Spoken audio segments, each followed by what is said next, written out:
What if the sky itself turned against you? That was the question echoing through the frozen air above Bremen in 1943. Hundreds of American bombers crawled across the clouds like metal whales, unescorted, slow, and doomed. From below, the Luftwaffe rose, sleek, hungry, confident. In 1 hour, 20 planes burned, their trails dissolving into smoke. Captain James "Hawk" Turner, 29, clenched the yoke of his B-17, his heart pounding as he watched formation after formation vanish into flame. He had no fighter cover, no shield, just flak, fire, and fear. On the ground, in a smoky hangar far away, Lieutenant Marcus Reed, 34, tightened a wrench on an engine that might just change everything. The first P-51 Mustang prototype. "If this bird flies like I think it will," he muttered, "we'll make them regret mocking us." And above the wreckage of another downed bomber, the voice of the sky whispered, "A promise. Justice doesn't come from numbers. It comes from resolve." Hawk's voice cracked through the intercom, calm and final. "We hold the line," the radio hissed. Then silence. Somewhere, beneath the clouds, the next chapter of the war was waiting to take flight. The base at Liston was quiet when the telegrams arrived. The smell of oil and burnt rubber hung in the fog as mechanics unloaded shattered engines. Lieutenant Marcus Reed, 34, wiped grease from his hands and looked up to see Captain James "Hawk" Turner step off a truck, his bomber gone, his eyes hollow. "Lost another dozen today," Hawk muttered. Reed said nothing, just handed him a wrench and pointed to the half-built Mustang behind him. "This is your new shield." The two men stood there, one broken by loss, the other burning with invention, the hangar lights humming above them. For the first time in months, Hawk's lips almost formed a smile. "Then let's give the sky a fight it won't forget." Across the channel, Colonel Eric Voss, 40, sat alone in a concrete bunker, staring at a map of England. He marked bomber routes in red and sighed. His adjutant asked if the sky would stay theirs forever. Voss didn't answer. He walked outside into falling snow, where the sound of sirens drifted from the city. Somewhere, he thought, men like him were fighting the same fight, only wearing different colors. Justice, he realized, had no flag. In London, Major Ellen Graves, 34, briefed a room full of officers under the dim hum of projectors. She spoke of a new escort fighter that could reach Berlin and back. "This is how we protect them," she said. Maps flickered with red lines stretching deep into enemy territory. Hawk and Ree exchanged glances. Hope was a dangerous thing, but it was back on the table. For once, the mission didn't sound suicidal. It sounded like justice taking shape. Night over the airfield. Engines whispered like beasts in chains. Hawk ran his hand over the P-51's polished nose, its silver body reflecting starlight. Marcus approached with a clipboard. "Shh, we're ready," he said quietly. Hawk nodded. Above them, the clouds looked heavy, almost watchful. "Tomorrow," Hawk whispered, "we change the sky." The hum of distant bombers rolled across the darkness like thunder from another world. And in that sound, justice began to breathe. The morning came cold and merciless. Frost shimmered on every wing as mechanics moved like ghosts through the mist. Captain James "Hawk" Turner, 29, stood before his P-51 Mustang, the first of its kind to fly combat. Its silver body gleamed beneath the pale sun, and for a moment the war fell silent. Lieutenant Marcus Reed, 34, tightened the last bolt and slapped the fuselage. "Shall fly true," he said. Hawk looked toward the horizon where black smoke from previous raids still lingered. "Then let's make sure they never fly alone again." Engines roared to life one by one, a choir of defiance rising into the cold air. Across the channel, Colonel Eric Voss, 40, polished the glass of his Messerschmitt's canopy and looked east, unaware that justice now had wings long enough to reach him. The squadron climbed through the clouds like blades of light, Below them, hundreds of bombers stretched toward Germany, engines humming in unison. Hawk's voice cracked through the radio. "Steady, calm, and brave. Stay with them." Not a mile behind. Not a minute late. The sky shimmered as the first contrails met. From far off, black dots appeared. The Luftwaffe, slicing upward. Hawk's heart raced, but fear no longer ruled him. Behind him flew men who had seen death and chosen to rise again. Justice wasn't about revenge. It was about never abandoning those who couldn't defend themselves. In the heart of the Reich, Colonel Erich Voss, 40, received the alert. "Enemy formation inbound, unescorted," they said. He strapped in, his gloved hands tightening on the stick. As his squadron climbed, the first flashes of sunlight revealed a shocking sight. Fighters among the bombers. His breath caught. "Impossible," he muttered. The Mustang dived through the clouds like a hawk through prey, its silver body blazing. In that instant, Voss knew the war had changed. The hunters had become the hunted. Back in England, Major Ellen Graves, 34th, watched the radar sweep across the map, waiting for word. Every minute felt like a lifetime. Static crackled over the speaker, then a voice. "Bombers through. Escorts holding." The rune erupted, papers flying, cheers breaking the silence. Graves closed her eyes and whispered. "They did it."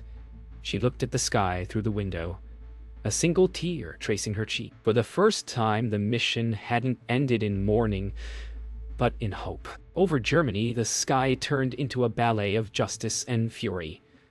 Hawk's Mustang roared as tracer rounds sliced past. He rolled hard left, pulled behind the Messerschmitt, and fired. The German plane spiraled into smoke, the pilot ejecting too late. "That's for all the ones who never came home," Hawk muttered. But then he saw another.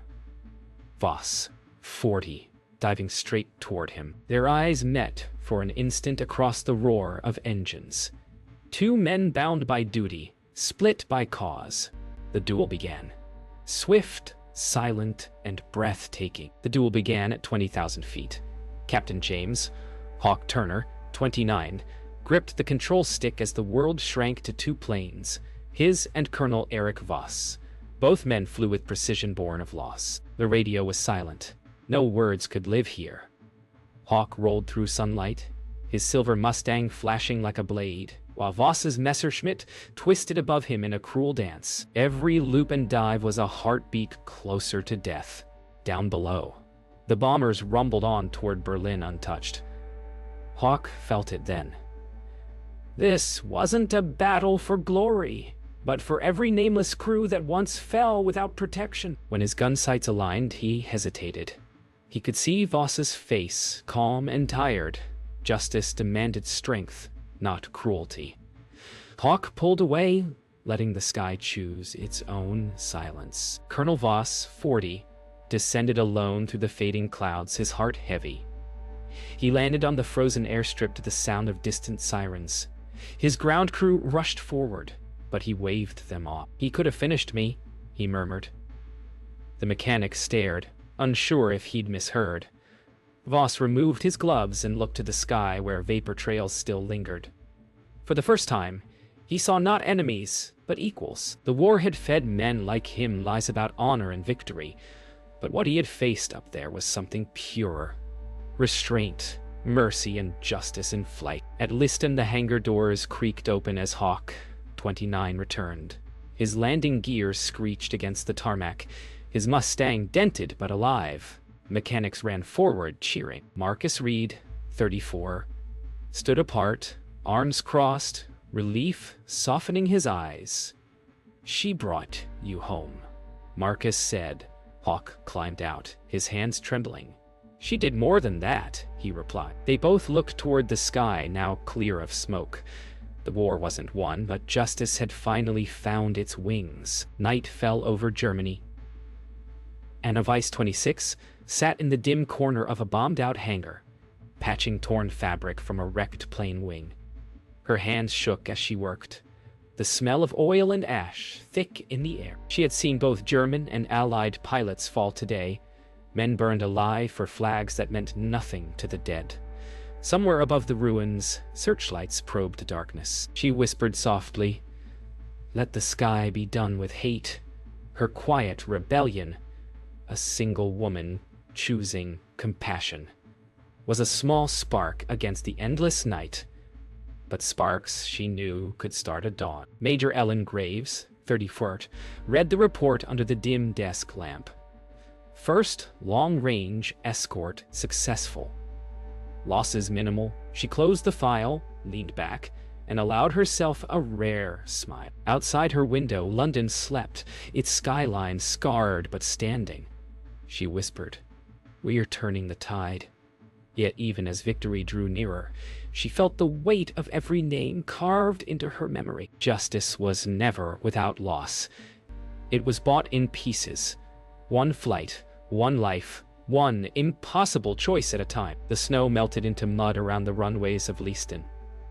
Captain James Hawk Turner, 29, stood beside his Mustang, running a hand along the bullet holes that lined her wings. The ground crews called it luck. But Hawk knew better.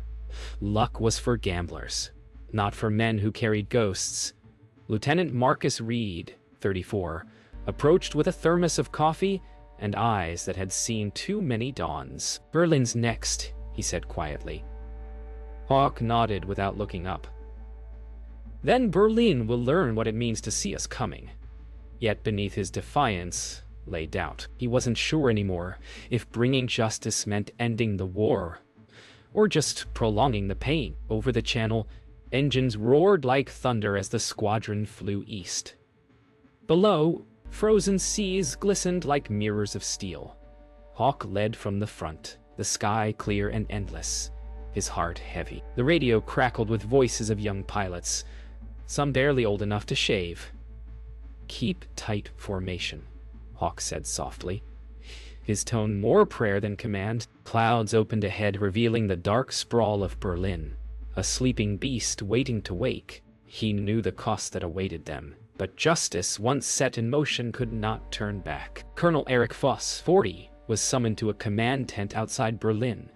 The general spoke of desperation, of glory, of defending the fatherland. Voss listened in silence, his mind still on the American pilot who had spared his life.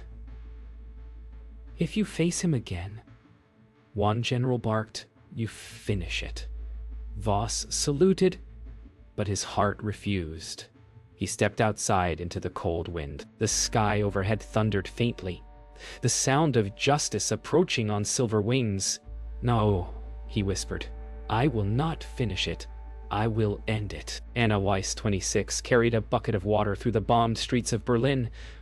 Rubble lined both sides, fires still smoldering. Children watched her pass, their faces pale with hunger and smoke. Above, the distant drone of engines made her stop and look up. She saw them, tiny silver glints moving across the sky like angels or executioners. She couldn't tell which anymore. Tears welled in her eyes as she whispered, "Please, no more."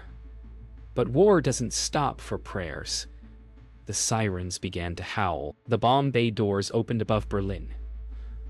Hawk's hands hovered over the trigger as he listened to the commander's orders through the static. "Release on mark." Below, he saw not a target but a city, lives tangled in light and shadow. He hesitated. Justice had carried him here, but justice didn't look like this. It looked like Anna's face, like Voss's doubt, like Marcus's faith. Hawk exhaled slowly and whispered, "We aim for the war, not the people." He signaled the formation to rise, sparing part of the city. In that act of mercy, he found the strength that war could never steal: conscience. The raid was over. Smoke coiled over Berlin like a mourning shroud. Captain James Hawk Turner, 29, flew low above the ruins, watching fires flicker through the fog. His squadron was silent, every man counting the cost of victory. He thought of the people below, not soldiers, not enemies, just lives swallowed by the storm. Command says we made history, came a voice over the radio. Hawk didn't answer. History, he thought, was written in ashes. He turned west, leaving behind a city that no longer had a sky, only grief. Justice was supposed to feel clean, but now it felt heavy, like smoke that refused to lift. Colonel Eric Voss, 40, stood amid the rubble of his former airfield, now just twisted metal and cratered earth. He had disobeyed orders, refusing to engage the American bombers. His superiors fled. His pilots scattered. He could still hear the echo of engines fading into the horizon. Justice, he realized, was not something men could win with bullets. It was what remained after the killing stopped. He took off his flight gloves and dropped them into the dirt, walking away from the wrecks. For the first time, he wasn't a soldier. He was free. In the heart of the ruins, Anna Weiss, 26, helped pull survivors from the rubble. Her hands were blistered, her face streaked with soot, yet she didn't stop. A child clung to her arm, crying for a mother who would not return. She whispered soft words in German, her voice trembling. Above her, faint contrails painted the sky, ghosts of planes already gone. She stared up, wondering if mercy still lived somewhere among the clouds. "Thank you," a voice murmured behind her. Voss, 40, dirty and shaken, offering his help. Together they lifted the rubble. Strangers united by loss instead of loyalty. Back at Leaston, Lieutenant Marcus Reed, 34, worked in silence, tools clinking softly on metal. The hangar was filled with damaged Mustangs. Proud machines turned to ghosts. Hawk entered, still wearing the soot of battle. "We made it," Marcus said, though his voice carried no joy. Hawk nodded. "We did, but at what cost?" Marcus placed a hand on the wing of a scorched plane. "Maybe the cost is what reminds us we're still human." Outside, the sun broke through the clouds, lighting the hangar like a quiet prayer. Major Ellen Graves, 31st, read the day's reports. Fewer losses, improved tactics, stronger morale, but she couldn't ignore the list of names that would never return. She folded the paper, leaned against the window, and looked toward the fading sunset. The war was turning, yes, but not because of numbers or machines.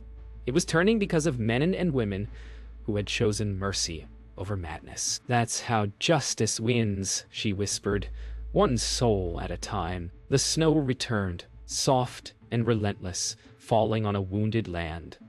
Captain James Hawk Turner, 29, guided his Mustang over the ruins of Germany, searching for a downed pilot reported near the outskirts of Berlin. The war was ending, though no one dared say it aloud. Smoke curled gently from what had once been cities. As he circled lower, Hawk saw movement. A flare, a desperate signal. He banked hard and descended, unaware that the man below was the same enemy who once spared him in the sky. Justice, it seemed, wasn't finished with either of them. Colonel Eric Voss, 40, limped through the snow toward the wreck of his Messerschmitt, its wing buried in ice. His flight suit was torn, his breath ragged. He fired one more flare and looked skyward, uncertain whether rescue or death would arrive first. Then came the sound, the low growl of an approaching engine. He froze, expecting a strafing run, but instead the plane banked wide and landed awkwardly in the field.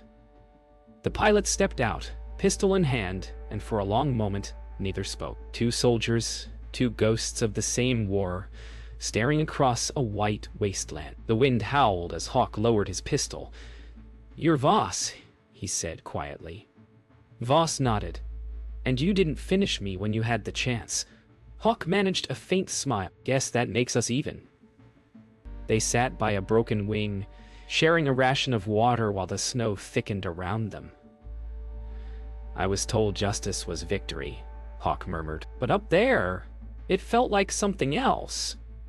Voss looked at the sky. "Perhaps justice isn't about who wins, it's about who learns between them." A strange peace settled. Not the peace of treaties, but of understanding. Miles away, Anna Weiss, 26, trudged through the same snowdrifts with a small group of refugees carrying blankets and medicine. She stopped when she saw two silhouettes in the distance.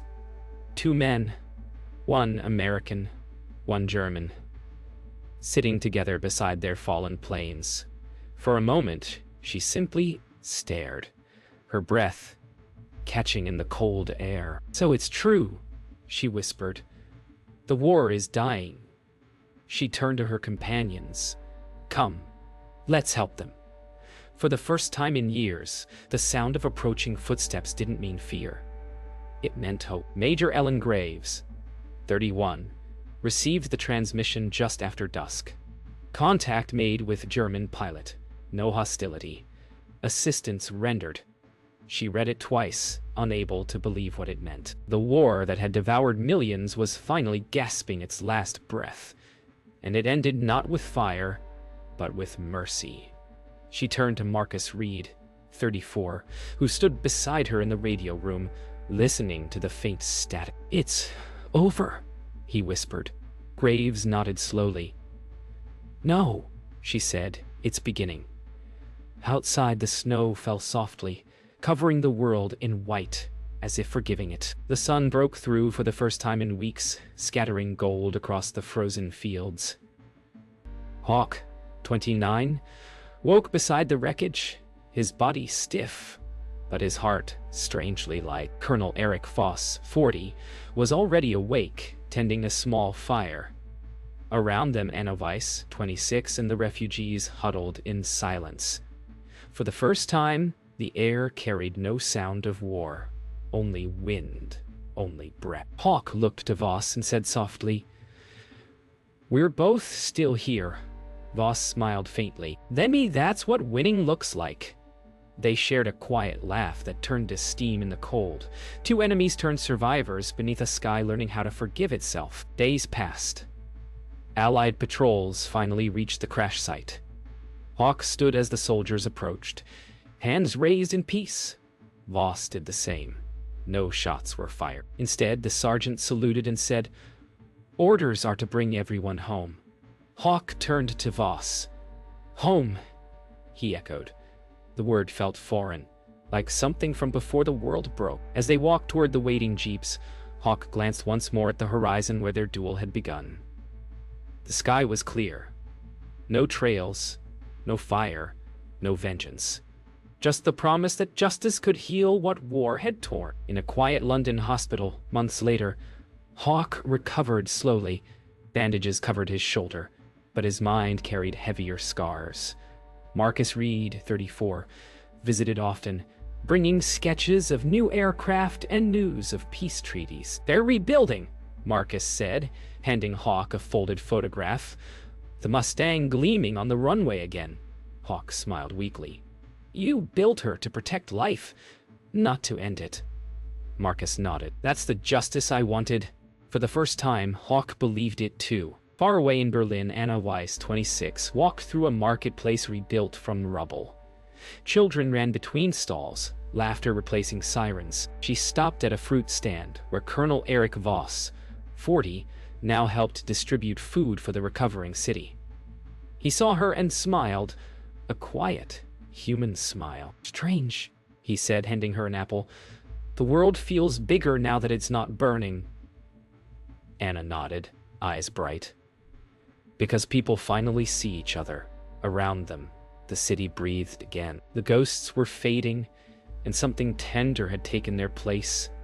Peace. Years later, at an airfield-turned-museum, an old P-51 Mustang stood gleaming beneath the sun, a plaque read, "The sky's long shadow, dedicated to those who chose mercy over victory." Hawk, now older, traced the letters with his fingertips.